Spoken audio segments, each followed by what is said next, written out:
तुझे नामी धन्य झालो आता यासी संदेह नाही न पडे या बाहे काळा हाती ब्रह्मरस करू भोजन पंगती ब्रह्मरस करू भोजन पंगती संताचे संगती सर्व काळ धन्य झालो आता यासी संदेह नाही न पडे या बाहे काळा हाती तुका म्हणे पोट झालेचे न धाय तुका म्हणे पोट झालेचे न धाय खादलेची खाय आवडीने धन्य झालो आता यासी संदेह नाही न पडे या बाई काळा हाती विठ्ठल विठ्ठल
सूर्यकोटि समप्रभ निर्विघ्नं कुरु मे देव सर्व कार्येषु सर्वदा गणनाथ सरस्वती रवि शुक्र बृहस्पति पंचतान स्मरे नित्य वेदवाणी प्रवर्तते गुरुर्ब्रह्मा गुरुर्विष्णु गुरुर्देव महेश्वरः गुरु साक्षात् परब्रह्म तस्मै श्री गुरुवे नमः ध्यानमूलं गुरुमूर्ति पूजामूलं गुरुपदं मंत्रमूलं गुरुवाक्यन्मोक्षमूलं गुरुकृपा एकं नित्यमेवलमचलं सर्वदि साक्ष्यभूतं भावातीतं त्रिगुणरहितं सद्गुरुतं नमामि त्वमेव माताश्च पिता त्वमेव बन्धुश्च सखा त्वमेव विद्याद्रविणं त्वमेव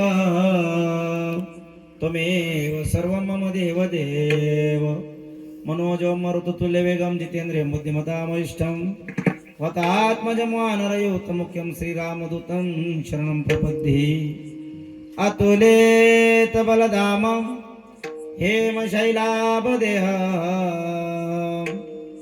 धनुजवनकृशानुं ज्ञानिनाम् अग्रगण्यं सकलगुणनिधानं वानराणामधीशं वधुपति प्रियभक्तं वातजातं नमामि समचरण सरोजं सान्द्रनीलामुदाभं जगन्नीतपानिं मण्डनं मण्डनानां तरुणतुलसीमाला कंदरं कञ्जनेत्रं सदयधवलहासं विठ्ठलं चिन्तयामि पाण्डुरंगा करो प्रथम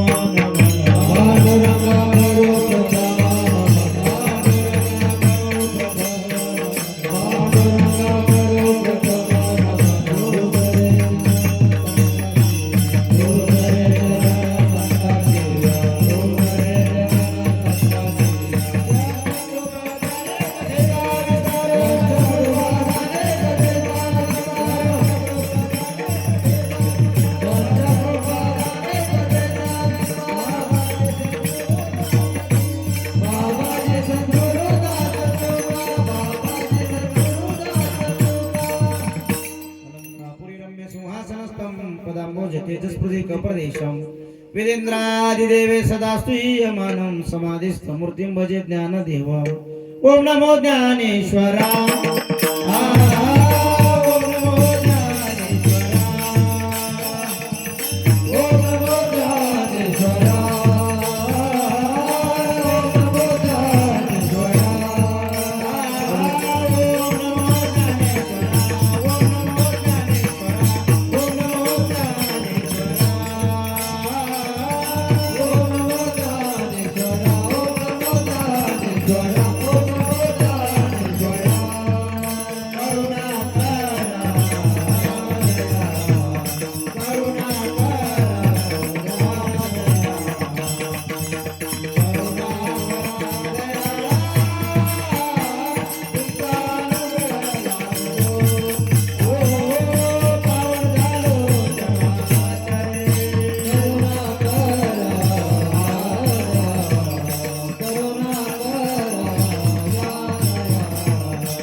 माईकला इको बिको नको देऊ बघा.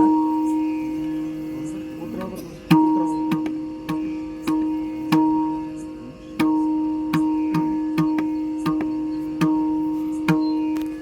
स्मरण होय सप्तविद्यांचे अधिकरण ते चोंदू श्री चरण श्री गुरुचे ते नमस्कार आता धन्य मी मानिन आपुले संचित राहिलीसे प्रीत तुझे नामी धन्य झालो आता यासी संदेह नाही न पडे या बाही काळा हाती.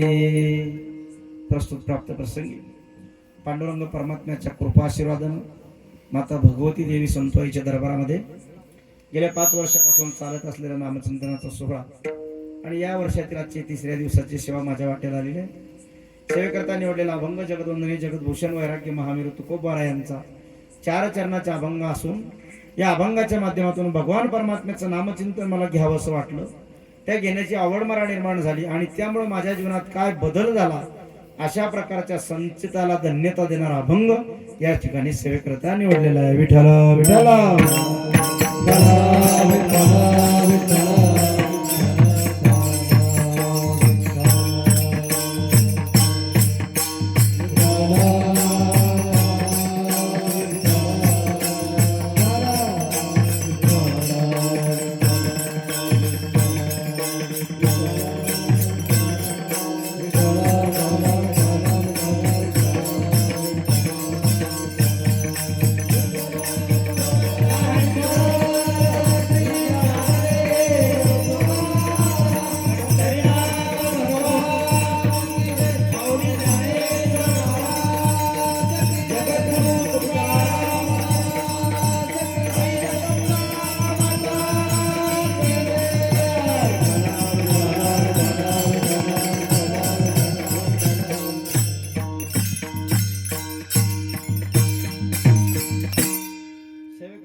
त्या अभंगाचा मतितार्थ भावार्थ असा आहे. जगद्गुरु तुकोबाराय सांगतात खरंच माझ्या मुखाला भगवान परमात्म्याचं नाम येते, माझ्या मुखातून देवाचं नाव घडतंय याचा अर्थ माझं संचित धन्य आहे. सजनो, कुठली गोष्ट करत असताना सगळ्याच गोष्टी आपण ठरवून करत नाही आणि ठरवून केलेल्या सगळ्याच गोष्टी वास्तवात येत नाही.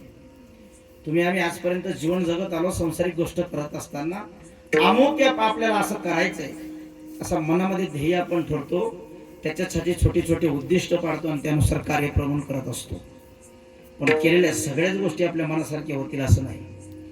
बऱ्याच गोष्टी अशा असतात कधी कधी आपल्या मनाच्या विरुद्ध होतात आणि म्हणून समाजामध्ये माणसाला दुःखाचे चटके, दुःखाचे हालापेष्टा सहन करावे लागतात. भगवान परमात्म्याचं नाम सुद्धा मी घेईल असं मनानं ठरवून सुद्धा घेतल्या जाईलच असं काही नाही. आणि कधी कधी माणसाच्या मनात नसलो तरी देवाचं नाव मुखामध्ये येत आहे. याचं कारण असं, याच्या पाठीमागं कोणती तरी भूमिका आहे. एकाच बापाच्या पोटी 2-2, 3-3 लेकरं असतील कदाचित पूर्वीच्या काळामध्ये. 2 भाऊ, भाऊ बहीण, 2 बहिणी, 1 भाऊ, 2 बहिणी, 2 भाऊ असं मोठा परिवार आहे. पण त्याच्यामध्ये एखादाच असा असेल ज्याला भगवत कार्याची ओढ लागेल. सगळेच्या सगळे भाऊ, सगळेच्या सगळ्या बहिणी परमार्थात येतील असं काही नाही आहे. आले असतील तर ते बाकीचं लक्षण आहे. जगद्गुरु तुकोबाराय म्हणतात मला भगवान परमात्म्याच्या नामाची आवड निर्माण झाली, खऱ्या अर्थानं माझं संचित धन्य आहे. तुकोबाराय म्हणतात धन्य मी मानिन आपुले संचित राहिलीसे प्रीत तुझे नामी. देवा, तुझ्या नामाच्या ठिकाणी माझी प्रीत जडून राहिली, खरंच मी माझं संचित धन्य मानीन. माणसाला संचित असतं. तुकोबाराय म्हणतात माझं संचित धन्य मी मानतोच, पण आता देवाचं नाव माझ्या मुखात यायला लागलं तर फायदा केवढा मोठा झाला. धन्य झालो आता याशी संदेह नाही, न पडे या बाही काळा हाती. तुकोबाराय म्हणतात सगळ्या जगाला काळ ग्रासतोय, जगाला काळ वाट पाहतोय. घडी घडी काळ वाट याची पाहे, अजून किती आहे अवकाश. मरण आपल्या मागं पुढे आहे महाराज. तुम्ही घरात काही जेवलात, खाल्लात, त्याचं पचन होईल न होईल सांगता येत नाही. तुम्ही कुठे झोपलात, कुठून कोणता डंक होईल सांगता येत नाही. तुम्हाला कधी अटॅक येईल सांगता येत नाही, कधी अपघात होईल सांगता येत नाही. अहो, चालणाऱ्या माणसाचा कधी अपघात घडला त्यालाही कळलं नाही. काळ आहे आपली, काळ वाट पाहणार आहे. कारण तो तयारच असतो, गिरट्या घालत असतो तो आजूबाजूला. कधी कधी याचा अवकाश होणार आहे. म्हणून तुकोबाराय म्हणतात मला देवाचं नाव आवडलं, माझं संचित धन्य झालं आणि फायदा असा झाला न पडे या बाही काळा हाती. आता मला काळ नेऊ शकत नाही. तुका म्हणे काळ आता करू न शके बळ. काळ माझ्याकडे येत नाही. काय कारण आहे? मला देवाच्या नामाविषयी प्रीत निर्माण झाली. मग एवढ्यावर झालं का तुकोबर आहे? तुम्हाला देवाचं भजन आहे आवडायला लागलं, कीर्तन आहे आवडायला लागलं, तुम्हाला काळाची भीती राहिली नाही, मग एवढ्यावर तुमचं जीवन आहे का? तुकोबाराने म्हणतात नाही, त्याचा मोठा फायदा झाला. कधी कधी लोक म्हणतात तुम्ही देव देव करता, काय फायदा आहे? पण चांगलं मरण येईल. जाऊ द्या तिकडं, मरण कसं काय ना, आज काय मजा आहे? तुकोबाराय म्हणतात हो, आज सुद्धा माझ्या जीवनात मजाच मजा आहे. काय मजा आहे? तुकोबाराय म्हणतात मला संतांची संगत भेटली आणि संतांच्या संगतीने माझ्या जीवनात ब्रह्मरसाची पंगत मिळाली. साधा सप्ताह म्हणलं तर आम्ही झपकोची पंगत असते राव. टाकायचा सप्ताह कमी झपकाच जास्त असतो. कारण एवढं मोठी व्यवस्था पाहिलं मला माहिती, याच्यापेक्षा जास्तच जेवण जायला असणार आहे. 100% पंक्तीला कमीत कमी 500 लोक, 300 लोक, 200 लोक असतील. पंक्तीला पाहिले तर 1760 आणि कीर्तनाला पाहिले तर फक्त 8. असं काही का? आता रानातला प्रसंग आहे त्यामुळे होऊ शकतं. घरात सोनं नाणं दाग दागिने पैसा अडकाय, चोर आला तिकडं चोरून नेलं तर भानगड होईल. त्याच्यामुळे लोकांनी काय केलं, म्हातारे इथं ठेवल्या जोडी सगळी घरी गेली. हरकत नाही. देवाचं नामचिंतन म्हणलं की भजन आहे, भोजन आहे, आनंद आहे. तुकोबाराय म्हणतात हो, मी देवाचं नाम घ्यायला लागलो, देवाच्या नामाबद्दल आवड निर्माण झाली आणि मला संतांची संगत भेटली. संतांची संगत म्हणजे संतांच्या विचाराची संगत, संतांच्या अभंगाची संगत, संत शास्त्राची संगत माझ्या जीवनामध्ये घडली. आणि मग मला ब्रह्मरसाचं सेवन करायला मिळालं, ब्रह्मरसाचं भोजन करायला निघालं. आणि या ब्रह्मरसामुळे मी आनंदात राहतो. कोणत्या रसानं कोण किती आनंदात राहतो हे मला आता नाही सांगायचं, पण रस प्याला की लोक आनंदात राहतात. तुकोबाराय म्हणतात आम्ही ब्रह्मरस करू भोजन पंगती, संताचे संगती सर्व काळ.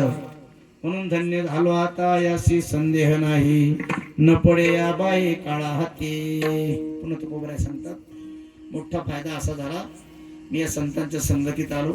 मला माझा भूतकाळ, माझा वर्तमान आणि भविष्य तीनही गोष्टीची जाण झाली. मला आता काळ येणार नाही, माझं जीवन वर्तमान आनंदात चाललंय. पण एवढा मोठा फायदा झाला, या संतांच्या संगतीत ब्रह्मरसाचं मी सेवन करतोय ना, ते इतकं सेवावंसं वाटतंय की ते कितीही सेवन केलं तरी माझं पोट भरत नाही. तुका म्हणे पोट धालेची न धाय, खादलेची खाये आवडीने. धन्य झालो आता याशी संदेह नाही, न पडे या बाई काळा हाती. विठ्ठल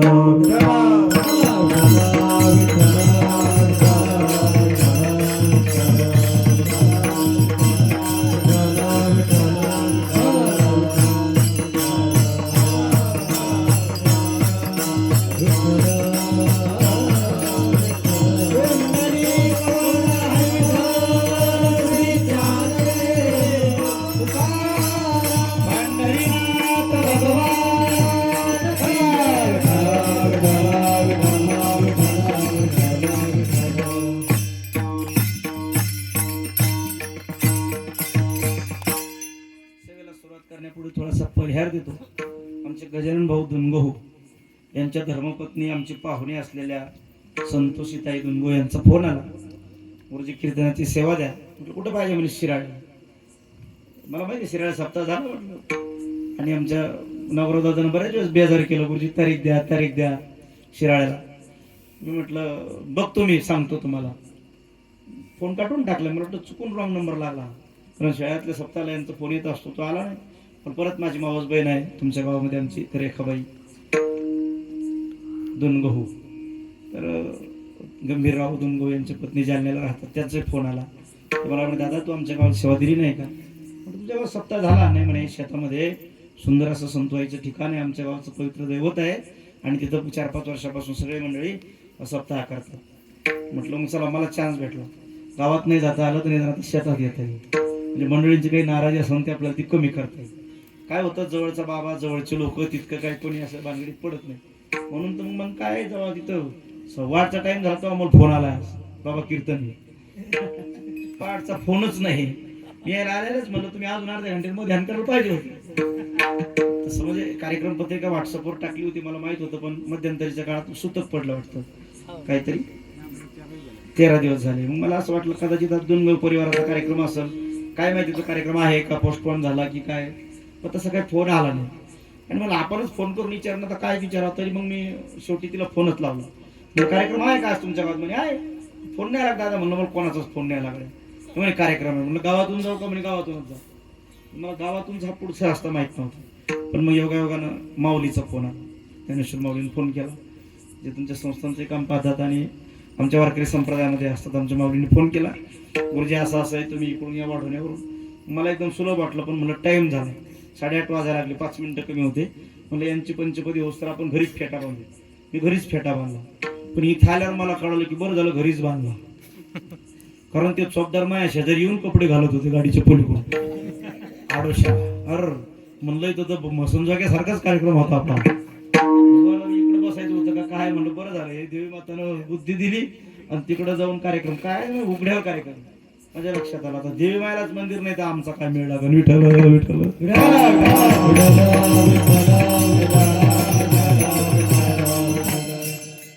काय होतं, थोडस एखादा पेंडॉल बाजूला होऊ शकतं, कपडे एवढ्याचे जरी कपडे लावले तरी वारकरी बसतात. एक पडदा इकडून एक तिकडून. त्या लग्नात नाही का आता ते जीवर आले लोक जाणूसा तसं द्या ना आम्हाला जाणूसा एखादा. आम्ही तरी का कायमचं कोपरं मागतो. नाही आता ते तर झालं. तर मला सांगितलं तिकडं बरं केलं म्हणून त्याच्यासाठी टाळ्या वाजवा एकदा तुमच्याकरता. प्रशस्त होणार आहे आता भगवतीचं मोठं ठिकाण होईल तुमच्या इथं. पण मग आता ते झालं उद्याचं. पण या लग्नाचं काय करता येणार? तेव्हा ध्यान जाणूसा एखादा. अजून 5 वर्षात म्हणून आमच्या गावात मंगल कार्यालय होणार. पण आजचं काय आहे? विठाला विठाला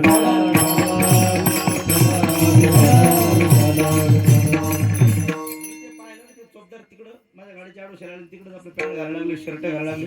म्हणलं हे बी माझ्यासारखीच वासू दे काय करून गुडगुडीवाले. जरा दयनीय अवस्था होती.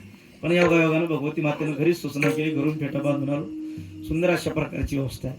लोकांची गर्दी नाही, पण देवीवर प्रेम करणारे तुम्ही दर्दी माणसं आहात. कारण घरापासून तुम्ही किलोमीटर 2 किलोमीटर 3 किलोमीटर चालत आला. आपलं कुटुंब परिवार बाजूला सारलाय, तुम्ही इथे येऊन बसलात. पंक्ती आहेत ना भरपूर लोक. किती का असतील अंदाजे बाबा? 500 लोक जे होतात. किती महाआनंदाची गोष्ट आहे. मी एक सल्ला देईन. गुरुवर्य सोनोने गुरुजी यांचं धर्मसंकीर्तन मंडळ आहे आपल्या जाफराबाद तालुक्यामध्ये. आणि गुरुजी चतुर्थीचा कार्यक्रम घेतात. त्यावेळेस सगळे वारकरी लोक येतात, गावातले लोक येतात. गुरुजींनी असा प्रयोग करून पाहिला. अगोदर कीर्तन केले आणि नंतर पंक्ती ठेवल्या. एवढा भरभरून समाज उपस्थित राहिला कीर्तनाला. हौशे गौशे नवशे ते म्हणते भाऊ तसं काय जेवायचं. मग चला त्याचं पंक्तीचं काय म्हणून कीर्तन संपत येण्याचा टाइम एकच येतो. मग निदान कोणी अर्धा तास, कोणी 15 मिनिट, कोणी 10 मिनिट 20 मिनिट ते कीर्तन ऐकतो. आणि ते कीर्तन म्हणजे कसं 6 ते 8 कीर्तन आणि 8 ते 9 पंक्ती. 8 ते 9 ला तुमचे जेवढे 400 300 इथं बसलेले आहेत सगळे जेवायला बसतात. आणि एकाच पंक्तीमध्ये सगळं गाव जेवते. वाढायला बी राहतात. त्याची बायको जेवायची राहिली ती तरी काय करून वाढणच ती दररोज जर घडी वाढते तर तो आज तिला वाढायला बसला. काही वाढा म्हणायचं काम नाही, घ्या म्हणायचं काम नाही. कमी पडलं तर आपोआप घेते, आपोआप जेवते. असं भन्नाट होईल. पंक्ती घेण्याची अडचण असेल तर जास्त भानगडीत पडायचं नाही. डायरेक्ट खिचडी शिरा करायचा. काय अवघड नाही. वाढायला सोपन, खायला जोरदार. आणि सगळे लोक 9ला आपापल्या घरी जातील. हे सगळ्यांसाठी चांगलं होईल. विठ्ठल विठ्ठल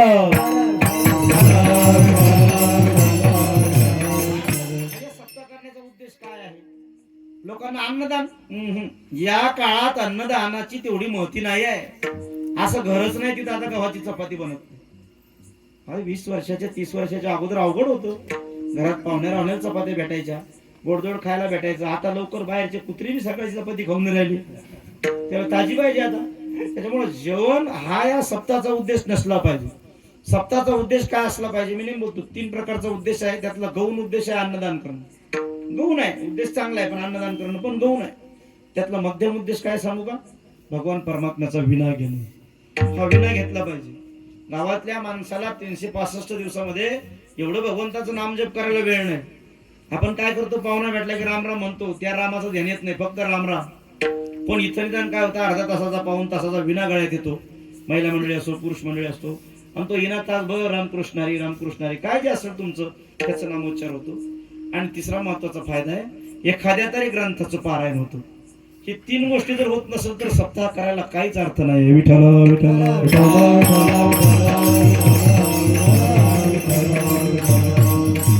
हे काही माझे नियम नाही, हे संप्रदायाने घालून दिलेले नियम. या 3 गोष्टी व्हाव्या. लोक भोजनाला आले की भजनाला थांबले पाहिजे. नाही तर मग भजनाला बोलवायचे आणि भोजनाला बसवायचे. दोन्हीपैकी कोणत्या तरी एक गोष्टी होतील. म्हणजे काय होईल, तुम्ही जे काही मोजकी लोक राहिले याच्यापेक्षा जास्त लोक राहतील. वेळ बदलून घ्यावा लागेल, वेळ थोडा अगोदरचा घ्यावा लागेल, स्वयंपाक अगोदर करावा लागेल. म्हणून सुंदर अशा प्रकारचे तुम्ही जे करता ते 5 वर्षापासून करता. शेतात म्हटल्यावर मला वाटलं 5-25 लोक राहणार, पण इथं पाहिल्यावर मला आनंद वाटला. पुढे आहे माता भगिनी आहेत आणि पुरुष वर्ग आहे. सगळे माता भगवतीवर संतवाईवर प्रेम करणारे, श्रद्धा असणारे सगळे भाविक आहेत. तुमचं भविष्य फार मोठं उज्ज्वल आहे. आणि म्हणून मला एक आठवतंय, म्हणजे आध्याला म्हणून सांगतो, या सप्ताहासाठी माझी सेवा घेतली. 3 दिवसाचा यज्ञ होता, मूर्ती प्राण प्रतिष्ठेचा कार्यक्रम. माझी सेवा घेतली, माझ्या डायरीला नोंदवली. पण कीर्तनाच्या दिवशी सुद्धा मला फोन आला नाही. मग मीच फोन लावला पाहुण्याला, म्हटलं बा आज माझी सेवा आहे ना. नाही बा तुमची सेवाच नाही. मग मला कळलं इथं पानेगावकरांची सेवा होती. मग मला तेव्हा कळलं की कार्यक्रम मोठा होता. मोठ्या कार्यक्रमात लहान बाबाला काहीच व्हॅल्यू नाही. विठ्ठलाला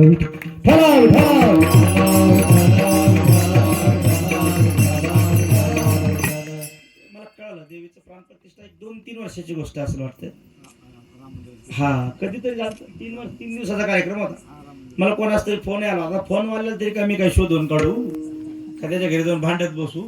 वरून मी असा बाबा एक मग संध्याकाळी चालू मग दिवसभर चालूच काय. शासनाचा पगार आहे, 14 एप्रिल होती तरी पगार आहे, आणि रविवार असला तरी पगार आहे. म्हणजे त्यानं मग पोट भरवेल. हे पोट भरायसाठी नाहीच, हे काहीतरी माझ्या नामचिंतनात शिल्लक पडावं. कशात? बँकेत नाही म्हणून मी माझ्या नामचिंतनात शिल्लक पडावं म्हणून कीर्तन आहे. विठ्ठला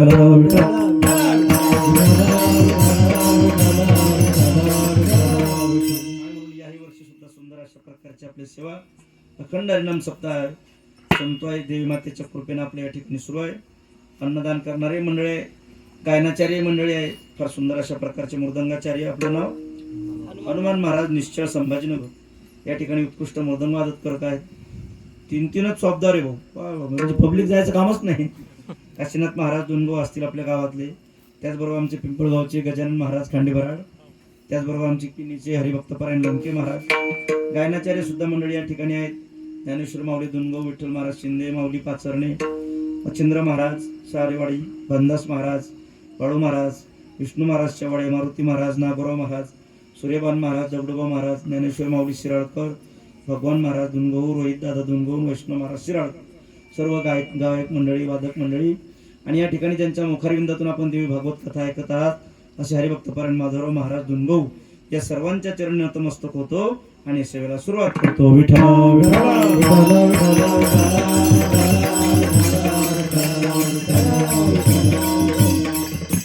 दुसरा एक वेगळा आनंद वाटला बाबा, तुम्ही या छोट्या छोट्या मुलींनी आणि मुलांना उभं केलं. ही एक थोडी काळाची गरज आहे. आपलं धर्मकार्य आहे आणि धर्मकार्यामध्ये असे लोक तयार होणं गरजेचे आहे. वारकरी तयार झाले पाहिजे, भजनकरी तयार झाले पाहिजे, भगवंताचं नामचिंतन करणारे तयार झाले पाहिजे. लोक म्हणतील महाराज यातून पोट भरत नाही. खरं आहे, पोट भरण्यासाठी वेगवेगळे पर्याय करावे लागतात, त्याला शिकावं लागतं. ज्या डॉक्टर बाबासाहेब आंबेडकरांच्या जयंती त्यांचं म्हणणं होतं, शिका, संघटित व्हा आणि संघर्ष करा. त्यांनी पहिला जो मूलमंत्र दिला तो शिक्षणाचा दिला. मला असं वाटतं आता आपण बऱ्यापैकी शिकायला लागलेलो आहे. शासनाने सुविधा केल्या, गावोगावात शाळा आहे, वाडीवर वस्तीवर शाळा उपलब्ध राहिल्या. शासनाला माहित होतं लय पैशाचा जोर असेल तर प्रायव्हेट शाळा पण लय काढल्या. इथं नाही हाऊस होत तुमची तर तिथं काढतं टाका, तुम्हाला इंग्रजीत शिवाय देईन. Nonsense father. बाप खुश होईल त्याचा. शासनाने शिक्षणाची जबाबदारी घेतली, प्रायव्हेट शाळेतही शिक्षण भेटू लागलं. त्यामुळे आता शिकवा हे घराघरात जाऊन सांगायची गरज नाही राहिली. मग संघटित व्हा हा एक मंत्र आहे डॉक्टर बाबासाहेब आंबेडकरांचा.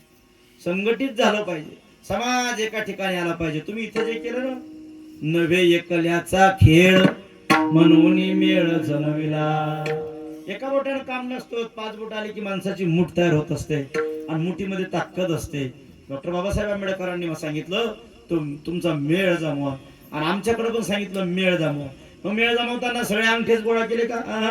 हे 5 बोटामध्ये कोणतंच एक दुसऱ्यासारखं नाही, हे सगळे वेगवेगळ्या प्रकारचे. छत्रपती शिवाजी महाराजांना जमवले ते सगळे वेगवेगळ्या जाती धर्माचे पंथाचे होते.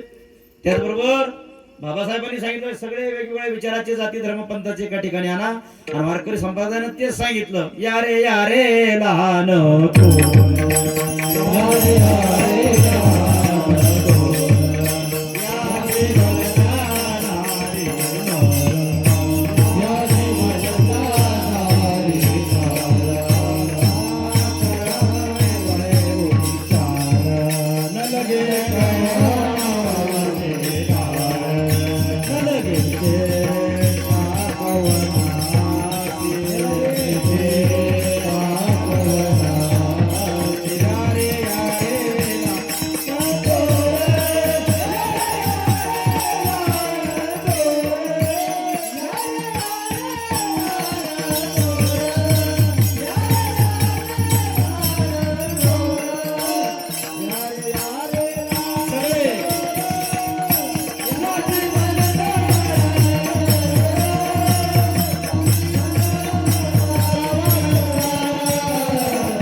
हे लहान असतील थोर असतील सगळ्यांनी इथं आलं पाहिजे आणि ही आपली मूठ बांधली पाहिजे, संघटित झालं पाहिजे.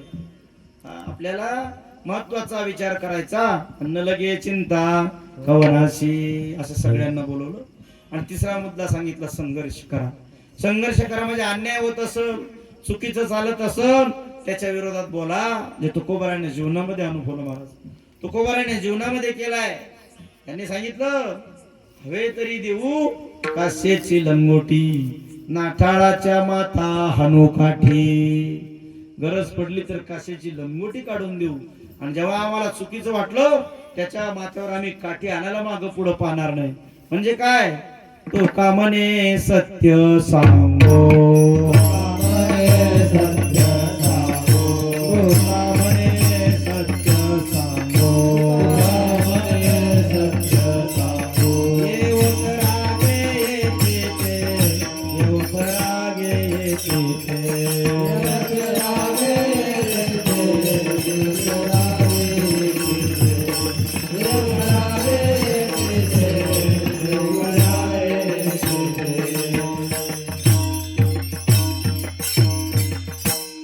उतरागे सत्य सांगो, खरं बोललं पाहिजे.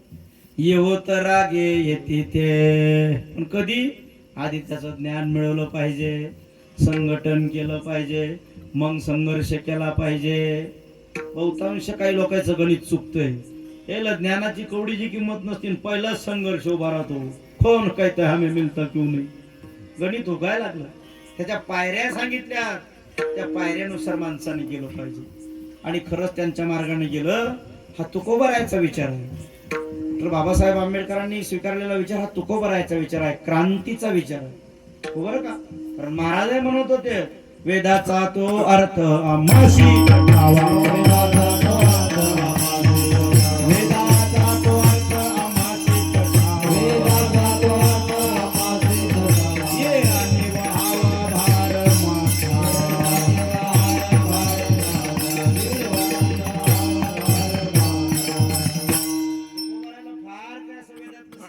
अशातला भाग नाही. त्यांनी पाहिलाय की समाजाला कर्मकांडात झोकवलं गेलं. मंडळी, मी तुमचाच आहे, तुम्ही माझेच आहे. कर्मकांडात आपलं भलं होणार नाही, अवश्य लक्षात ठेवा. आपल्याला विचारानं चालावं लागेल, आपल्याला नियतीनं चालावं लागेल. आणि म्हणून त्या महात्म्याचे उपकार आहे.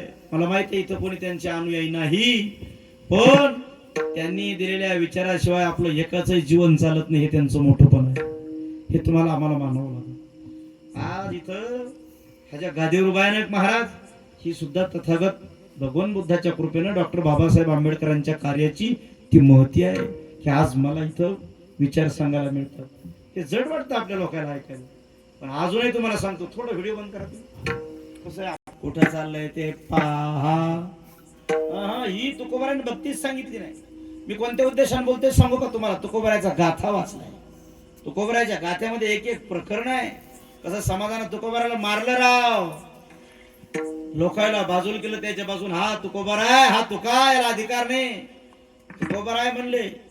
कोपला पाटील गावीचे लोक,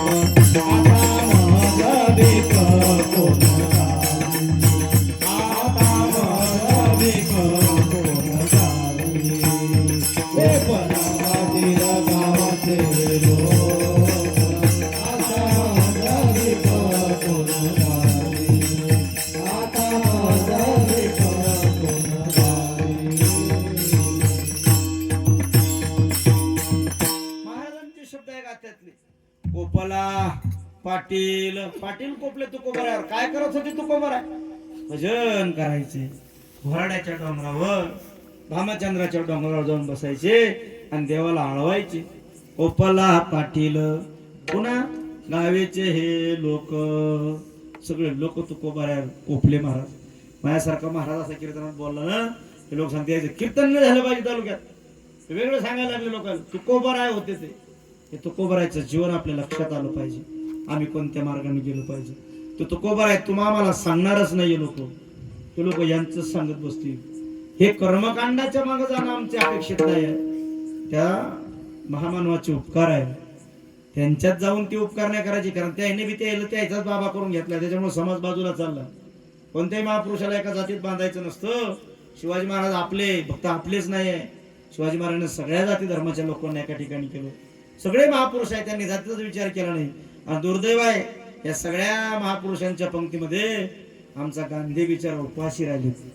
गांधी बाबाला कोणीच जवळ घेतलं नाही, त्याच्याशिवाय तर घराचं पाऊल बाजूला जात नाही. गांधी अगर नोट में नहीं होते तो फिर हमारा वोट भी नहीं चलता ना. गांधीला कोणी आपलं म्हणत नाही, पण गांधी मार्ग हा जगाला स्वीकारायचा मार्ग. अरे राम ज्यांनी म्हटलं, ज्यांनी गीता आपल्या जीवनाचा सार मानला असे गांधीजी आहेत. आणि महात्मे लोक आहेत. डॉक्टर बाबासाहेब आंबेडकरांनी हा जो मूलमंत्र दिलेला आहे, शिका, ते शिक्षण मिळालं पाहिजे. महिलांना आमच्या असा अधिकार नव्हता असा कीर्तनात येऊन बसायचा पुढं. सुलानी मुलात दबलेल्या होत्या महिला, त्यांना घराच्या बाहेर काढण्याचं काम आमच्या क्रांतीज्योती सावित्रीबाई फुलेनं केलं, महात्मा गांधीनं केलं. कीर्तनातून या गोष्टी तुम्हाला ऐका वाटत नसेल, पण हे सत्य आहे महाराज. मी बोललोय तुम्हाला, आज एखादी माऊली जर देवीजवळ असेल आणि ती माऊली जर पुढे करून देवीचं कीर्तनाचं सौजन्य घेत असेल, पंगत घेत असेल, प्रवचन करत असेल, श्लोक म्हणत असेल, या घटनेत केलेल्या तरतुदीचे उपकार आहे. आज अधिकार बनलाय तुम्हाला. तुमची भावजा जर एखादी तुमचा मान सन्मान करत नसेल ना, बाबासाहेबांच्या संविधानाकडे जाऊन पहा, एका झटक्यातच भावजा तळावर येते. काय अधिकार माहितीये का? एकदा भावाला सांगा, भावा मी येऊ राहिले, काय साडी तयार ठेव, पोरगे मग सगळं पोरगी आहे, तेल पण कपडे आण. आता भावाची इच्छा राहते, पण भावजही काही ठेवी आहे, आम्ही काम करायचे, घ्यायला कपडे द्यायचे. जर का कपडे घेतले नाही लगेच वॉर्निंग द्या. ते सांगा, वहिनीताई भाभी उद्या मड्यातले अर्धे अर्धे वाटे होणार, अर्ध आपल्या नावानं अर्ध माझ्या भावाच्या नावानं, तुम्ही बसा पोळ्या लाटत. हा अधिकार दिलाय महाराज. लगे भावजोर टाळ्यारच ती तुमची कशी भावजय का ना, किती ठुमक्याची का ठामक्याची, तिला फक्त जाणीव करून द्या, बाई माझ्या बापाचं येते, त्यात माझा अर्धा हिस्सा आहे, आणि ही कृपा या घटनेची आहे. विठ्ठल विठ्ठल.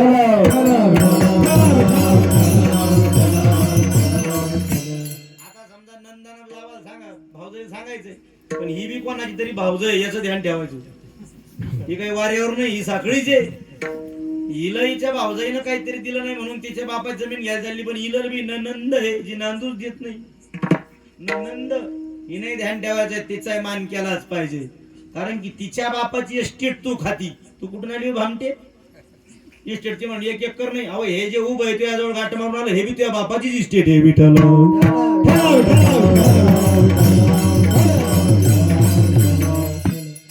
अशा विचारामध्ये आपण चालतात.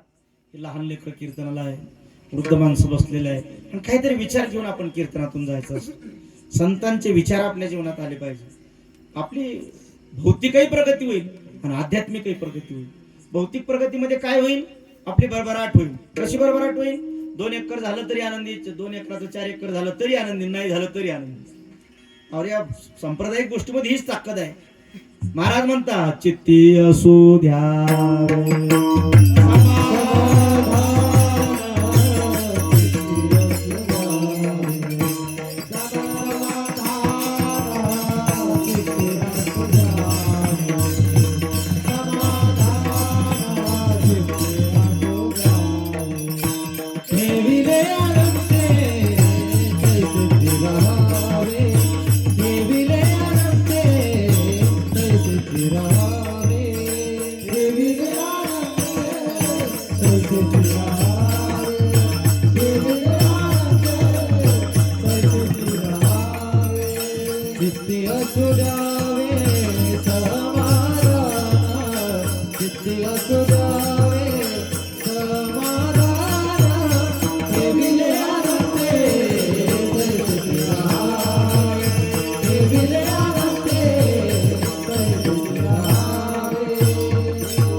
तुकोबराने दोन्ही गोष्ट सांगितल्या. काम करा, नर करणी करे सो नरका नारायण. करा रे बापांनो साधन हरीचे, जनी करणीचे करू नका. काम तर करायला सांगितलं, तुम्ही कष्टही करा. आम्ही कामामध्ये काम, काही म्हणा राम राम, जाईल भवश्रम सुख होईल दुःखाचे. कष्ट करायचे सांगितले, पण केलेल्या कष्टाला फळ येईल त्याची 100% शाश्वती नसते. पेरणं आपल्या हातात आहे, उगवणं आपल्या हातात नाही. उगलं तरी त्याला पीक किती येईल हेही आपल्या हातात नाही, आणि आलं तर ते आपल्या घशात जाईल का नाही हेही आपल्या हातात नाही. एवढंच काय, जे ताटात वळलं ते मुखात जाईल याची गॅरंटी नाही. विठ्ठल विठ्ठल.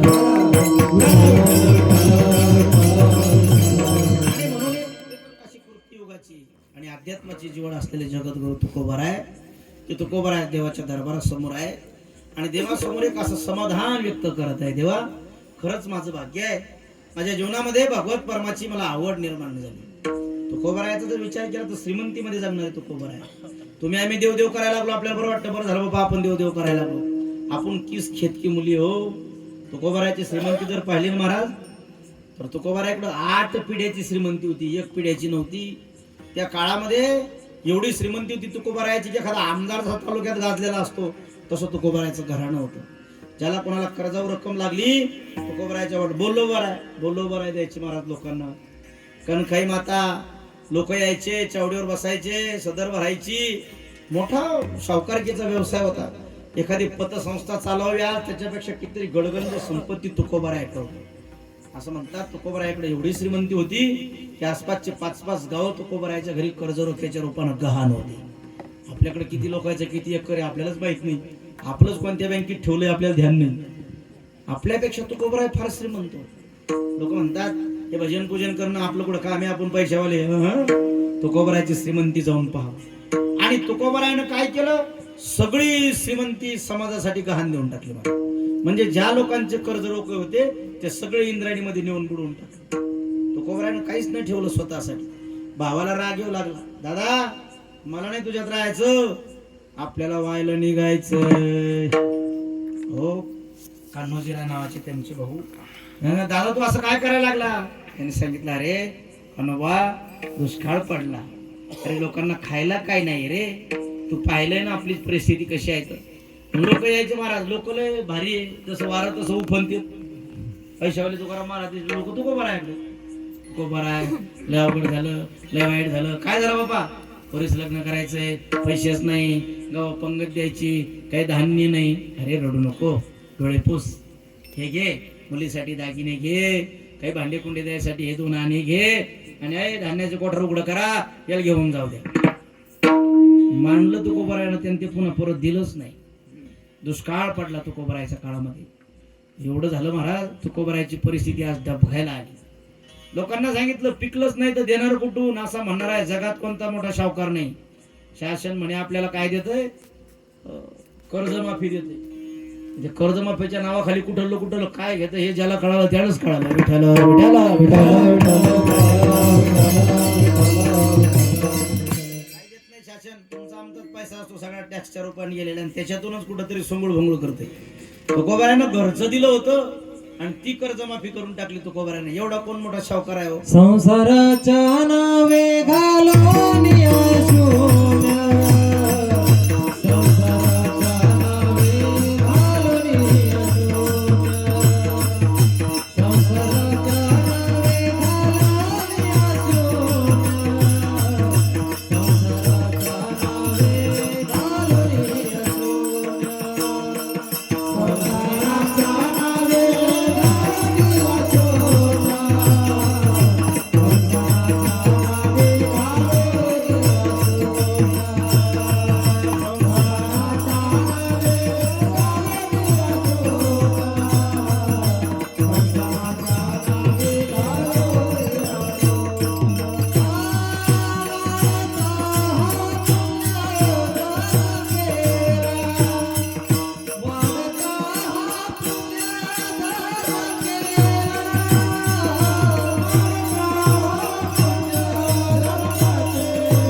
शून्य वाढत हा पुण्य धर्म केला. तुकोबरायांनी एक विज्ञान आणि अध्यात्माची सांगितलं. समाजासाठी सगळं वाटून दिलंय आणि तरी मला असं वाटतंय या वाटून देणाऱ्या तुकोबाळाची सावकारकी आज एवढे वर्ष झाली तरी विसरत नाही कोणी. आमच्याकडे काही नाव नाही घेत महाराज लोक. आजा मेला पंजा मेला बाप मसना गेला रे, देखत देखत नातू पंतू तोही कोणी नाव नाही घेत. मी विनोदाने सांगत असतो एखादी सुना शिदा कोमल की जे आजन सासूच्या नावाने एक अगरबत्ती लावते. आजन सासू कशाची सासूच्याच नावाने लावे ना. मेलेलीच्या काय जितीच नाव घे ना. यांनी काही नाही केलं आपल्यासाठी. सासून लय वृद्धाकडे केल्या त्या सासून. तुम्ही जर खेडेगावात गेले ना आपल्या गावागावात पहिल्या मोठ्याल्या कल्ल्या होत्या. ते पुढचं जे वाढलं ते सगळे त्या सासायचेच उपक्रम आहे. घराच्या पुढं वाटा आणि वाट्याच्या पुढं तिखट वाटायचा पाटा आणि त्याच्या पुढं बकरीचा. सगळं गल्ली ताब्यात घेतली त्या सासायचे उपकार येते. पण एक सुनासाठीचं नाव घ्यायला तयार नाही. आणि आमच्या तुकोबाराला कोणी विसरू शकत नाही. ही त्यांची श्रीमंती आहे. विठ्ठला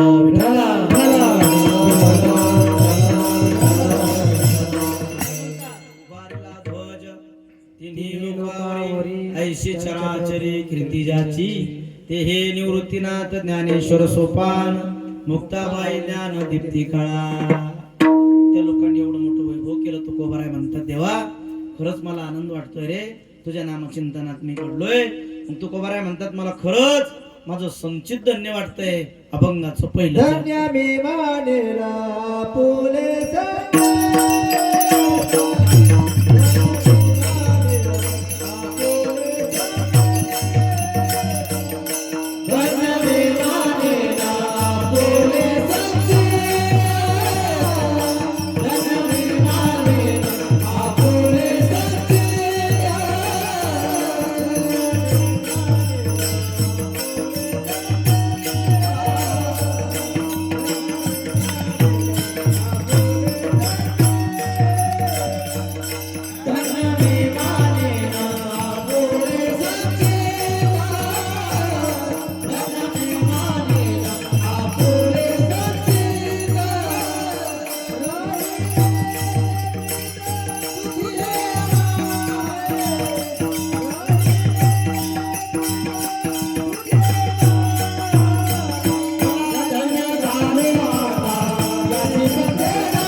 आपुले संचित राहिली से प्रीत तुझे नामे. देवा तुझं नामचिंतन येतंय माझं संचित धन्य आहे. माझ्या संचिताला मी धन्य देईन. मंडळी काय आहे संचित? संचित म्हणजे साठवलेलं. जे साठवून ठेवलं त्याला संचित म्हणतात. आणि तुमच्या आमच्या प्रत्येकाच्या जन्माला येण्याला कारण आपलं संचित आहे. इथं आल्याच्या नंतर का हो एखाद्यानं मोठ्या हजारो एकर जमीनदाराच्या घरात जन्माला यावं. एखादं लेकरू पुण्या मुंबईच्या ठिकाणी ज्यांच्या कंपन्या त्यांच्या घरात जन्माला यावं. आणि एखादं लेकरू त्या गिट्टी खदानीमध्ये गिट्टी खोदणाऱ्या माणसाच्या घरात जन्माला यावं. काय होतं त्या बिचाऱ्याच्या मनामध्ये? काय कारण असं की ते तिकडे जन्माला आलं आणि हे इकडे जन्माला आलं? याचं कारण आहे महाराज. आम्हाला जन्माला येण्यासाठी काही गोष्टी सोबतीला लागत असतात. कधी कधी काही लोकांच्या घरामध्ये एवढे जेवायला पदार्थ आहे महाराज. ते लेकरं पहा जेवायला बसले की या वाटीत काय त्या वाटीत काय त्या वाटीत काय त्या वाटीत काय काय काय खावं त्याला कळत नाही. आणि काही काही घरात काय खावं हे समजत नाही. खायलाच काही नसतं. ही वस्तुस्थिती आहे. भगवान परमात्म्यानं सगळ्या जन्माला घातलंय. देवाचीच कृपा आहे. देवाच्याच मयाध्यक्षण प्रकृती सुयते सचराचरम. देवच म्हणतो ममैवांशो जीव लोके जीवभूत सनातन मनषष्टान इंद्रियाणी प्रकृतीस्थानी कर्षती. मी तुम्ही सगळे माझे अंश आहात. आपण सगळे देवाचे अंश आहोत. देवानंच आईच्या उदरात आपल्याला स्थान दिले. पण ते दिलेलं स्थान कुठं मिळालं? कोणाच्या नशिबात काय होतं? याचं कारण आहे त्या माणसाचं हे काहीतरी बाजूला ठरलेलं आहे. हे प्रारब्ध आहे. प्रारब्ध. तुम्हाला मिळणार अन्न, तुम्हाला मिळणार धन आणि तुम्हाला मिळालेला मान. वा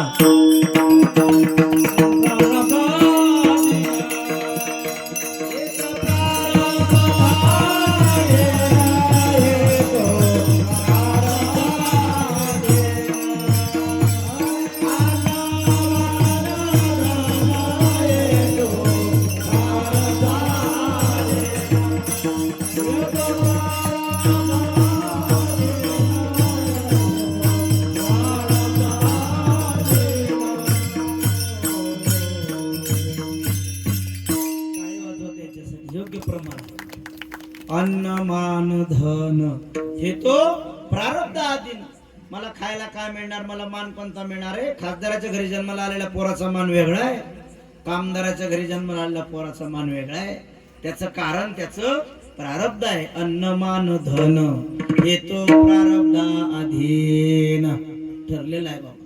अरे मोटरसायकल चालवणारा माणूस डोळे लावून मोटरसायकल चालवतो का डोळे उघडे ठेवून चालवतो रे पोरं? डोळे उघडे ठेवून. त्याला कधी असं वाटतं का आपली गाडी पंक्चर हो? तरी सुद्धा गाडी कधीतरी पंक्चर होतीच. विहीर खोदणारा माणूस असा कोणी विचार करतो का माझी विहीर कोरडी ठण गेली पाहिजे? त्याला काय वाटतं आपल्या विहिरीला पाणी लागलं पाहिजे. अशा कितीतरी विहिरी आहे त्याला अजून पाणी लागलं नाही. आणि अशा कितीतरी विहिरी आहे त्यांना कधी पाणी लागलं तर ते उपसताना उपसल्या गेलं नाही. अशा कितीतरी विहिरी आहे विहीर खोताना मार डंग डंग डंगांग डंग डंग डंगांग पाणी लागलं आणि गहू पेरला तर जेच गेलं तर पुन्हा आलंच नाही. अशाही कितीतरी विहिरी आहे. कारण आहे हे सगळ्या प्रारब्धाधीन गोष्ट आहे. एखादी मुलगी तुम्ही सुंदर जावई पाहिला आणि त्याच्या हवाली करून दिली, असं कधी वाटतं का बेवडा जावई असा म्हणून? आजपर्यंत दारू पिणारा जावई कोणा शोधला का आपल्या मुलीसाठी? किती गरीब माणूस असो त्याला असं कधीच नाही वाटलं आपला जावई दारू पिणारा असावा. मग तुम्हाला किती दाखवून देऊ दारू पिणारे? याचं कारण काय? हे त्या मुलीचं प्रारब्ध आहे. विठ्ठल विठ्ठल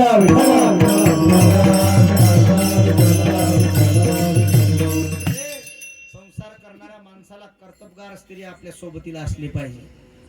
पती आणि पत्नी रथाचे दोन चाक आहे, पण नवरा ओढतो एकीकडं आणि बायको ओढती दुसरीकडं. ती गाडी आहे ना तिथं एक चाक इकडं आणि एक चाक तिकडं जात. कोणती गाडी म्हणते हो? हेल्पट ना? आमच्याकडे तिला बाडी झाली म्हणते. गाडी बाडी झाली म्हणते. तुमच्याकडे हेल्पट न झालं म्हणते नाही का? म्हणजे हे चाक चाललं इकडं आणि ते चाक चकुरीन चालतच नाही. नवरा म्हणतो तिकडे पंगत घ्यायची, बायको म्हणते नाही नाही इकडे माहेरची साडी पाहायला जायची. अवघडच झालं ना. हे दोन एका ठिकाणी येणं. हे नवऱ्यालाही वाटावं मी पंगत घ्यावं आणि बायकोलाही वाटावं मी पंगत घ्यावं. नवऱ्यालाही वाटावं आपण कीर्तन ऐकायला थांबावं आणि बायकोलाही वाटावं कीर्तन ऐकायला थांबावं. याच्यासाठी त्यांचं प्रारब्ध लागतं. विठ्ठल विठ्ठल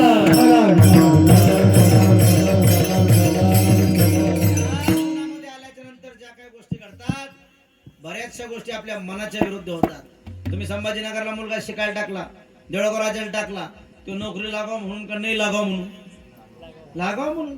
एकाच संस्थेमध्ये टाकला तो मोठ्या, सगळेच लागते का? नाही लागत. काही का लागते बरं? तुम्ही असं येई बघा, खूप प्रयत्न करणारे लोक आहेत. कधी एका मार्कानं, कधी अर्ध्या मार्कानं, धावताना कधी एका सेकंदानं हुकतात हो. आणि मग ते म्हणते गड्या म्हणावं लागतं आपल्या नशिबात नव्हतं. कारण आहे तुम्हाला जे काही उपभोगावं लागतं. काहीकडं खायला नाही आणि काहीकडं लय खायला आहे. पण खाणं ते शुगर झाली जमत नाही. गुलाबरावच्या घरी जेवायला गेलो आणि गुलाबरावच्या बायकोनं गुलाबजामुन जेवायला केली. गुलाबजामुन माझ्या वाटीत वाढले, गुलाबराव तसाच पडला ठण. म्हणलं यायला टाकान जामून. गुलाबराव म्हणे मी जर जामून खाल्ले तर मग गुलाबजामुन नाही मी जाम होतो म्हणे. जाम मला जमत नाही. डॉक्टरने सांगितलं गोड खायचं. असे किती के घरात लय खायला पण काहीच खात नाही. मोठ्याल्या गाद्या द्यायच्या घरात या काय का फुटाच्या, पण त्याला कुठं झोपावं लागतंय. चटई नाही तर सतरंजी. कोण वर झोपलं की हाडं दुखते म्हणे. प्रारब्धात नाही. विठ्ठला विठ्ठला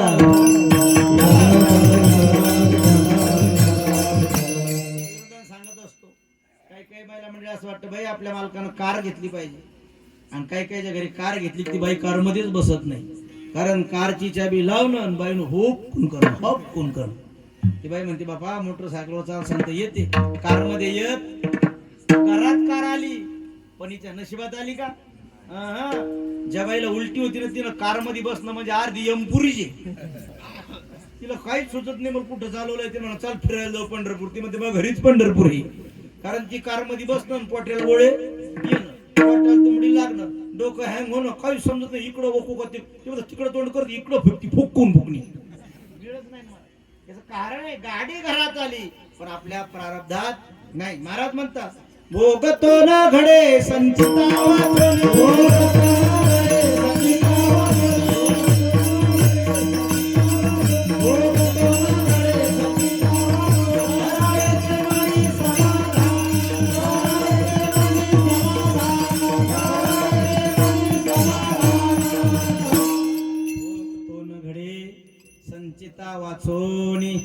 धरावे ते मनी समाधान संचित असतो. एखाद्या मुलीला मुलगा पाहून दिला जावय म्हणून आणि काही दिवसात अपघात झाला, महाराज तिला विधवा पण आली. असं कोणाला वाटत नव्हतं, ना त्या बापाला वाटायचं, ना गाडी चालू त्या ड्रायव्हरला वाटायचं, पण तरी सुद्धा त्याच्या नशिबामध्ये तो भोग आला. भोग तो न घडे संचिता वाचोनी संचित आहे. आणि तो कोबर आहे म्हणतात माझं संचित कसं आहे, धन्य झालं धन्य मी मानीन आपुले संचित. संचित अशी गोष्ट आहे की ते मानव लागतं पहा, ते दिसत नाही. कारण शास्त्रामध्ये काही प्रमाण आहे, कोणत्याही गोष्टी मानाच्या असल्या त्याला 5 प्रमाण आहे. पहिलं प्रमाण काय, शब्द प्रत्यक्ष प्रमाण, शब्द प्रमाण, अनुमान प्रमाण, अर्थात्पत्ती प्रमाण आणि अनुपलब्धी प्रमाण. विठ्ठल विठ्ठल.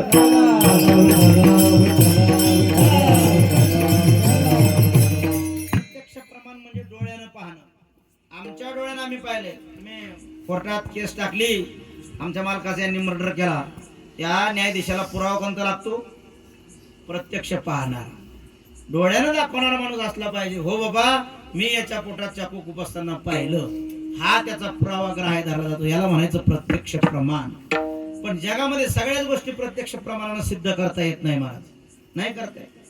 तुम्हाला फोन आला म्हणे हॅलो बोला काय म्हणे, उद्या त्याचं सावड नाही. हा मेलं काय ते, हो म्हणे गेलं राव. नाही नाही असं कसं, मी तर पाहिलंच नाही मेलं म्हणून. अरे बाबा त्याला मेलंय मग पुढे दाखवा, ते जाळलंय. त्याला कशावर विश्वास ठेवावा लागेल, शब्दावर विश्वास ठेवावा लागेल. फोन कोणाचा आहे, फोन जवळच्या माणसाचा आहे, तो सांगतोय त्यांचं उद्या रक्षा विसर्जन आहे, सावड नाही. मग आपण उद्या निघतो का आणखीन 2-4 ठिकाणी फोन लावून खरं करतो, खरंच गेलं काय, असं कधी होईल का? आपण म्हणतो कोणला नाही असं कसं झालं बा, तू माणूस गेला काय, खरं तुम्ही पाहिलं काय, असं म्हणतच नाही. तिकडून त्यानं शब्द दिला, आपला विश्वास बसला, याला म्हणायचं शब्द प्रमाण. तिसरं प्रमाण आहे अनुमान प्रमाण. ना प्रत्यक्ष पाहिल्या जातं, ना आपल्याला शब्द कोणी देतं, मग अंदाजावरून ओळखावं लागतं. बऱ्याच गोष्टी अंदाजावरून ओळखावं लागतात. समजा आता आपला रात्री टाइम आहे, कीर्तन सुरू झालं आणि तिकडून हे मोठा उजेड दिसायला लागला, काय अंदाज काढतो आपण, तिकडं काहीतरी पेटलं, हे बरोबर, तिकडं हे जाळा दिसायला लागला सगळं, आपण काय काढतो, काहीतरी पेटलं. एका गावाला मोटरसायकल घेऊन चाललो, गावाच्या अलीकडे 2-4 पत्र टाकेल होते, तिथून धुपण निघत होतो, खवखवार दिसत होता. काय अंदाज निघला, चेतलं नाही.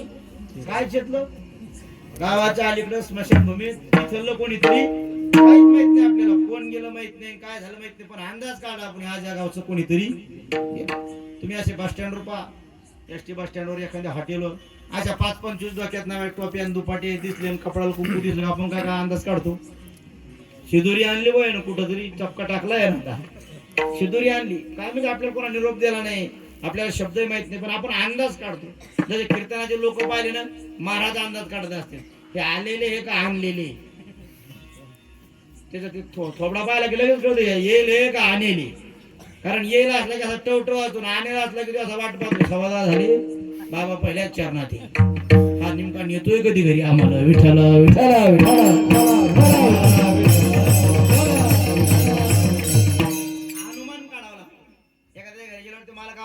ठेवत्या दणकन परत वाजती, अंदाज येतोय बाईच्या मनात चहा पाजायचं.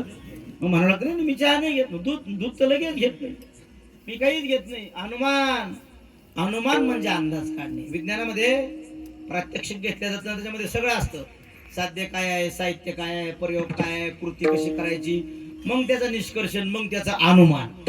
अमक्या अमक्या वायूमध्ये तमका वायू मिसळला की असा असा वायू तयार होतो. विज्ञान साध्य आहे, त्याला अनुमान प्रमाण म्हणतात. तसं तुकोबर आहे, संचिताच्या बाबतीत अनुमान प्रमाण लावावं लागतं. कारण संचित ही मानाची गोष्ट आहे, मानावंच लागतं. एका गावाला एक गुरुजी पोरायला विचारू लागले वर्गामध्ये, पोरा भाई माझा जन्म जर रविवारी झाला असेल, कधी झाला माझा जन्म, रविवारी, तर माझं वय किती असेल, कोण जमतं का? बरं झालं एखादं पोरग म्हणलं रविवारी तर सुट्टी असती, हा शाळेला सुट्टी असती, जन्माला मरायला सुट्टी नसती, पण माझा जन्म रविवारी झाला तर माझं वय किती आहे.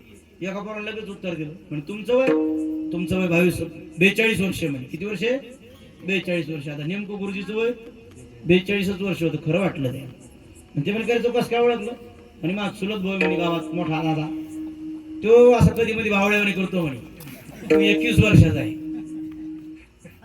आता कळालं का तुम्हाला, अनुमानानं कळून. आमचा भाऊ कधी मध्ये बावळ्यावानी करतो म्हणजे 21 वर्षाचा आहे, तुम्ही 100% 42 वर्षाचे, कारण तो हाफ मॅड आहे तुम्ही. विठ्ठला विठ्ठला विठ्ठला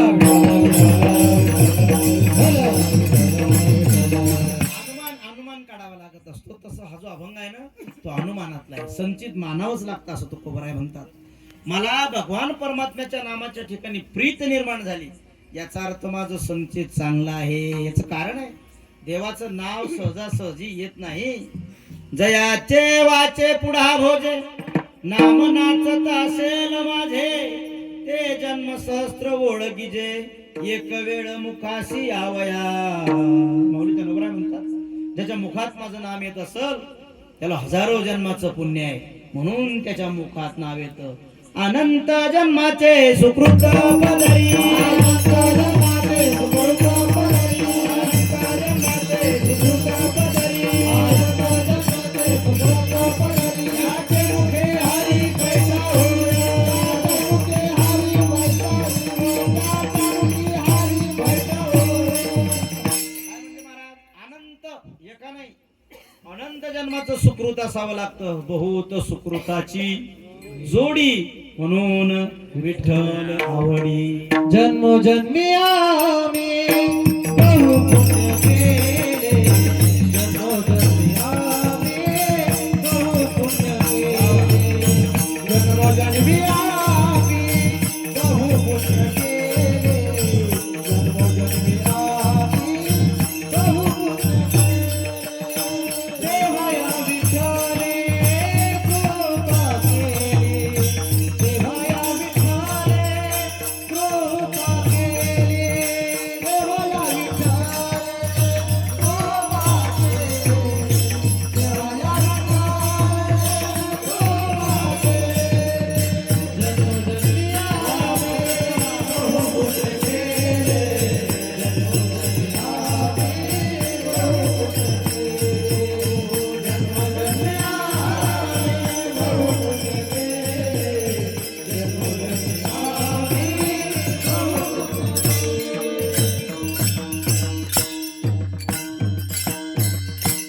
जन्मोजन्मी आम्ही बहु पुण्य केले, तेव्हा या विठ्ठले कृपा केली. बाबा या देवीची पंगत घाला असं कोणी जर म्हणत असेल त्याच्या नशिबात नाही, तो घालणारच नाही. त्याच्या प्रारब्धात तो घातल्याशिवाय राहणार नाही. अडचण जरी आली तरी तो पंगत घालतोय, तरी तो कीर्तनाला येतोय, अडचणीत आहे पण तरी करतोय, त्याचं प्रारब्ध आहे महाराज. तो कोबरा याच्यामुळे श्रीमंती म्हणायला लागले स्वतःला. भौतिक दृष्ट्या श्रीमंती नाही झाली, देवाचं नाव मुखाला आलं. अनंत जन्मीची असेल पुण्य सामुग्री, तरेच नाम जिव्हाग्री येईल श्रीरामाचे. जर अनंत जन्माची पुण्य सामुग्री असेल तरच देवाचं नाम आपल्या मुखाला येईल. हे पुण्य असावं लागतं. असं जर ते भगवत कार्य करावं असं वाटलं ना ते पुण्यही समजायचं. तो कोबराय म्हणतात मला देवाचं नाव यायला लागलं. तुम्ही काही लोकांना बांधून आणावं कीर्तनाला ती येणारच नाही. ती इथून तुम्हाला गाडी आणून सोडतील, ती म्हणजे अर मोबाईल घरी राहायला लागलाय घेऊन येतो लग मार्गी, तुम्हाला इकडे सोडून देईन, त्याचेच मोबाईल आणायला जाईल तर तुम्ही घरी आल्यावरच भेटेल तुम्हाला डायरेक्ट. येणारच नाही, इथल्याच कीर्तनाला नाही, आयुष्यातल्या कीर्तनाला नाही. म्हणता महाराज त्याला काय अर्थ नाही, भगवंताचं नामचिंतन आवडत नाही. पुढे बाबा यायचं होतं पण आज लय हातपाय करून आले, लयच थकलो आता. पण रात्री दिसलं ना कीर्तन, टणकलो झोपलो पडलो तो लागली झोप, त्याच्या नशिबात नाही. काही काही इथं येते दणकावून जेवतात पण असं मस्त लांब बसतेत जाऊन. जमलं तर ऐकलं नाही तर झोपलं झालं काय कीर्तन, उठण मग चहा संत पाणी धका घराकडं. काय कारण आहे, त्याच्या प्रारब्धात नाही. विठ्ठला विठ्ठला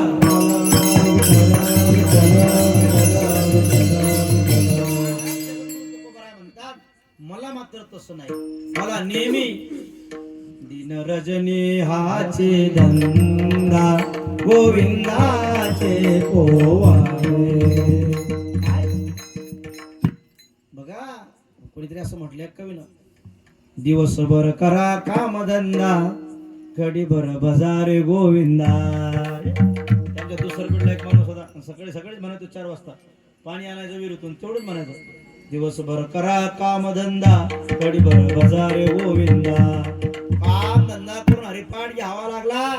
मला असं वाटतं तो धन्य माणूस आहे. हरिपाठ कीर्ती मुखे जरी गाय पवित्रची होय देह त्याचा. अरे पवित्र त्याचा देह बनणार आहे किंवा हरिबुद्धी जपे तो नर दुर्लभ वाचेसी सुलभ रामकृष्ण. काय होईल? रामकृष्ण नामे पुण्मणी साधली तयासी लादली सकळ सिद्धी. खबर म्हणतात हो माझ्या मुखात देवाचं नाव यायला लागलं, मी नेहमी देवाचं भजन म्हणायला लागलो. याचा अर्थ माझं संचित कसं आहे? धन्य. आणि नुसतं संचित धन्य नाही, मी खरं धन्य झालोय अभंगाचं. धन्य झालो आता, धन्य झालो आता, याची संगत नाही. धन्य झालो आता, धन्य झालो आता, याची संगत नाही. धन्य झालो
जांभळ्याला लागले पंक्तीचं होऊन गेलं म्हणतो चहा कवाशी घेतो विठाला विठाला.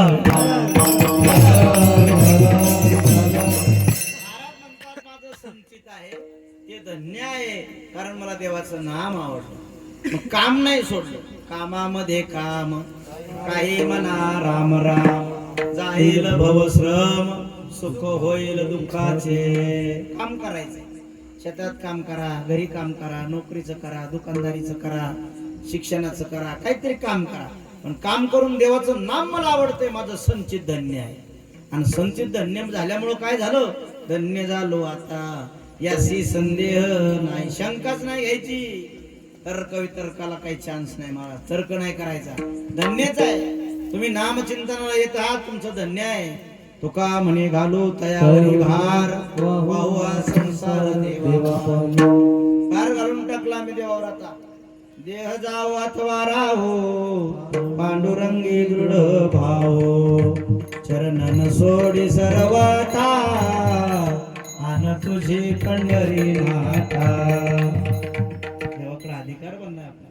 करोनी उचित प्रेम घाली हृदयात, आलो दान मागयास थोर करुणिया. हे देवा अधिकार आहे माझा आता, तुझं नामचिंतन मला यायला लागलं म्हणून मी धन्य झालो. आणि त्याचा फायदा झाला असा, न पडे या बाही काळा हाती. बाबा मोठी गोष्ट आहे. बरोबर. सर्वात शेवटी आपल्याला एक पाहुणा न्यायला येतो. कोण येतो? पाहुणा. कुठं न्यायला येतो? मामाच्या गावलं. मामाच्या गावाला गेलो तर पुन्हा वापस येते. पण अशा एका गावाला जावं लागतं. चालता वाट पुढे भय वाट त्याचे ते, बहुत जण गेले नाही आले. अरे कोणीच माग नाही आलं. एकदाचाच गेला आमचा आजोबा, पुन्हा वापस आला नाही. एकदाच आजीमाय गेली पुन्हा वापस आली नाही. म्हणजे जावं लागतं खरं का खोटं? ए चिमण्या मृदंग बाबा, ए दादा माझ्याकडे बी कधी मध्ये ध्यान जाय ना, उलटा पाहिजे बरं थोडं फिर. ए बाळा फिर ना, मृदंग काय जात नाही पडून फिर. हे नवीन सिस्टीम आलं मृदंगाचारी बाबा आहे. ते घोडा घोडी फेकून दिली लोकांनी, एक दुसरा बाबा बसवायचा, तो वाजवणारा त्याला द्यायचे 60% आणि 40% याला द्यायचे. विठ्ठला विठ्ठला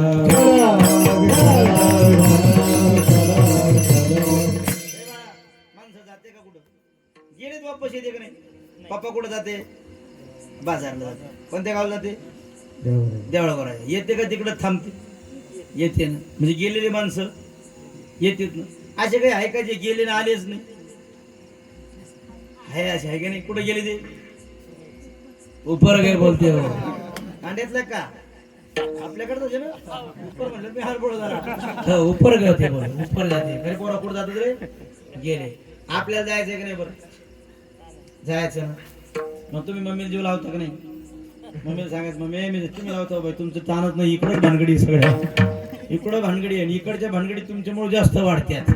विनोदान सांगत असतो सगळ्या माणसाला आपल्या मागं बस सेवा करावं वाटते. पण या गांधीला इतकं खराब आहे ना, एकदा गांधीला दिसली की झुजच उतरत नाही. ते म्हाताऱ्याला म्हणतो तुम्हाला काही समजत नाही, माय म्हणतो मात्र काही कळत नाही. गांधीली चावली की अशा भानगडी होत्या. विठ्ठला विठ्ठला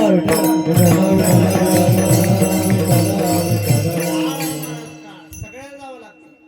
नव भीम रे 10 भीम रे मर गये सहस्राठ्यांशी 33 कोटी देवता मर गये पडे काल के पाशी रे बाबा पडे काल के पाशी येथे नाही उरो आले अवतार येर ते पामर जीव किती चहा वाटू नका सध्या. हा बा बरं आता आणलं तर भाऊ दे जाऊ दे. कुठं जाणार ते पूर्ण आता मागून कडे टाकून घेतली. जेव लवकर आधी उठून जाईल सगळ्याचं पाप त्याच्या बोकांडी बसून जाईल. विठ्ठल विठ्ठल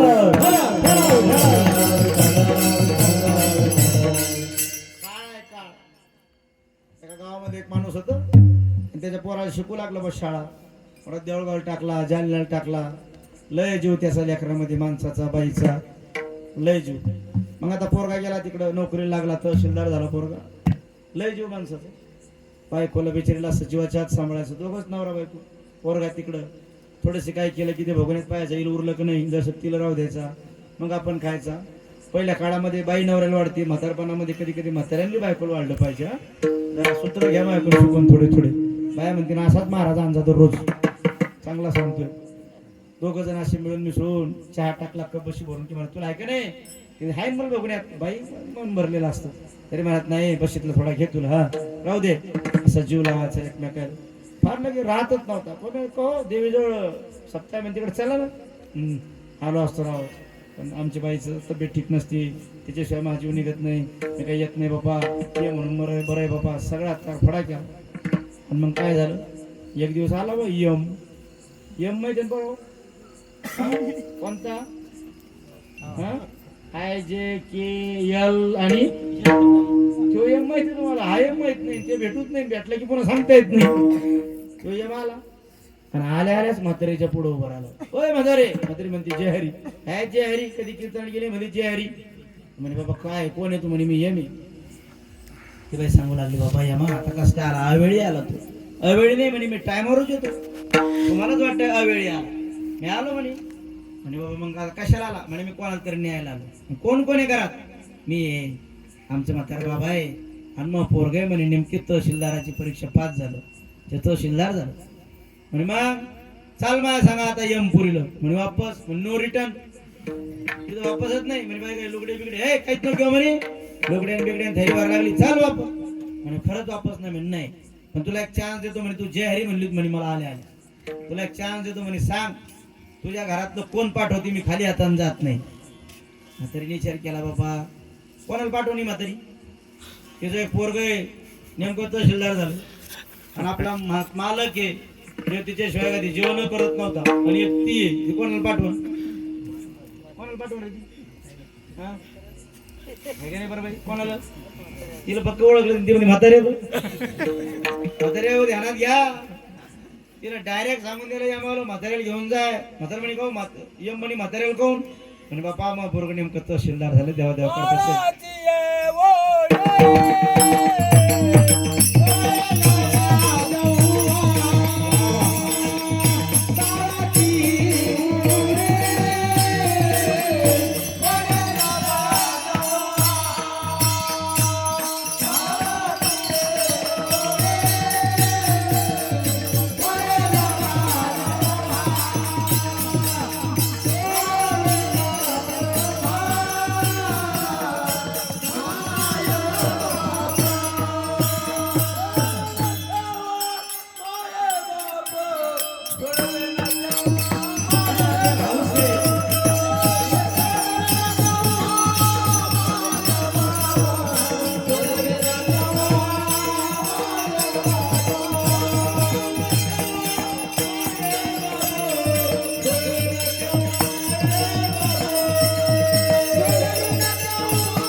त्याच्यासाठी योग्य प्रमाण दिलं त्यांनी.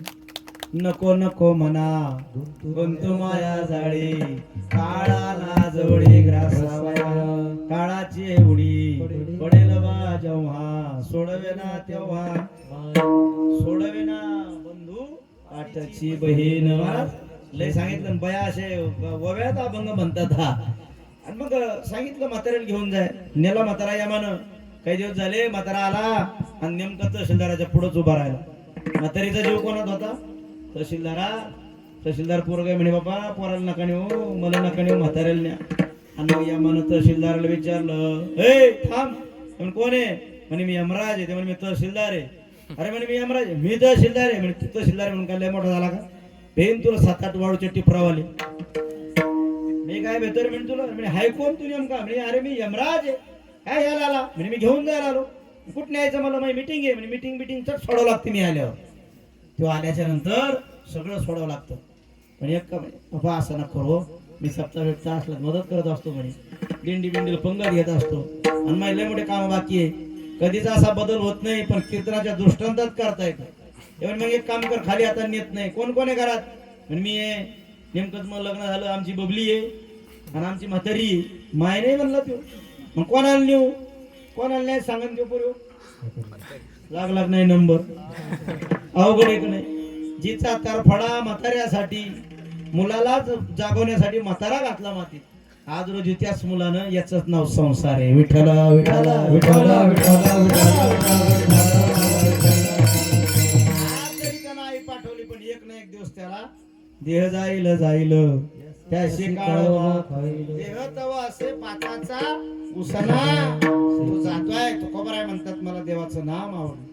मला या वाटतंय, बसा वाटतंय, भजन कीर्तन अन्नदान करा वाटतंय. मी धन्य झालो आता, याशी संदेह नाही. न पडे या बाही काळाती. मग काय करीन? ब्रह्मरस करू भोजन पंगती, संताचे संगती सर्व काळ. ब्रह्मरसाचं भोजन आहे. संताची संगत भेटली मला. बैसता संताचे संगती. कळू आले, सत्य कळायला लागलं. आणि म्हणून बाकीच्या रसाच्या नादी लागलो नाही. आंब्याचा रस खायला तर 2 दिवस गोडी राहील. दारूचा रस प्यायला तर झिंग उतरूस तर गोडी राहील. रामनामाचा रस प्याला तर माणसाला कायमची तृप्ती होत राहील. विठ्ठल विठ्ठल. ब्रह्म म्हणजे काय? त्याची जी अवस्था आहे, मूळ स्वरूप आहे, त्या ब्रह्माला मी जाणलंय. आणि ब्रह्मरस करू भोजन पंगती, संताचे संगती सर्व काळ. आणि हे मी खायला लागलोय, ब्रह्मरस सेवन करायला लागलो. तो माझ्या आवडीचा बनला. इतका आवडीचा बनला की माझं पोट भरता भरत नाही. अभंगाचं शेवटचं चरण. तुका म्हणे पोट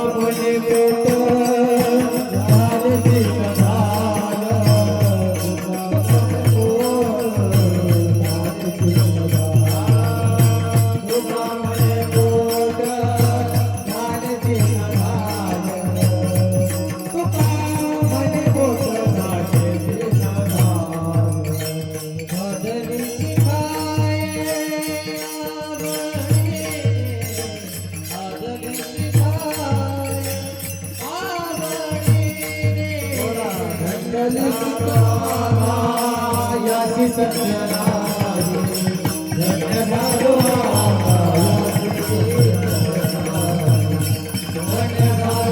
आता याची सत्य नाही धन्य झालो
पडे या बाई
ब्रह्मरसाची गोडी लागली तर ते इतकं घ्यावंसं वाटतं. तुका म्हणे पोट धालेचे न धाय खादलेचे खाय आवडीने. त्याला नेहमी नेहमी आवडीने ते खावंसं वाटतं, सेवन करावंसं वाटतं. महाराज ब्रह्मरस घे काढा येणे पिढा वारेल. एकदा त्याला त्याची गोडी लागली मग त्याला कायम दिन रजनी हाची धंदा होऊन जातो. तुकोबराय म्हणतात खरंच माझं संचित धन्य आहे. तुम्ही माता भगवती संतोईच्या सेवेच्या दरबारामध्ये येतात, खरंच तुमचं जीवन धन्य आहे. चैत्राच्या महिन्यामध्ये देवीची उपासना करण्याची परंपरा आहे. वेगवेगळ्या गावची वेगवेगळी आहे. तुमच्या गावच्या बद्दल मला माहिती नाही, पण नाम सत्ता आहे याचा अर्थ तुमची सात्विक सेवा आहे. याच्याबद्दल एकदा टाळी वाजवा सगळेजण अभिमान. बहुतांश मराठवाड्यामध्ये वेगळ्या पद्धती महाराज देवीच्या नावानं कोंबडे बकर पाडण्याची कापण्याची पद्धत आजही आहे. आणि मला असं वाटतं अजूनही तो निजाम गेलाय, निजामापासून तुम्ही स्वतंत्र झाले तरी अजून त्या प्रथा सुरूच आहे. मोठ्या मोठ्या देवस्थानामध्ये पशु हत्या प्राणी हत्या बंद केल्या महाराज. त्या देवाच्या नावावर बळी देत नसतात, कारण अशा एखादा मी बळी तुला देवा देईन तेव्हा माझं हे मनोरथ पूर्ण कर हे म्हणणंच चुकीचं आहे. म्हणजे देवा असं वाटलं करीन मी दुसऱ्या जन्म चांगलं होऊ दे असं म्हणणाऱ्याला देव कसं देईल. संतांचे विचार कसे आहे, सर्वे सुखिन संतु सर्वे संतो निरामया मा भद्राणी पश्यंतु मा कश्चित दुःख माप्नुयात. वेदाचे विचार सर्वे सुखी झाले पाहिजे, सर्वे सुखिन संतो.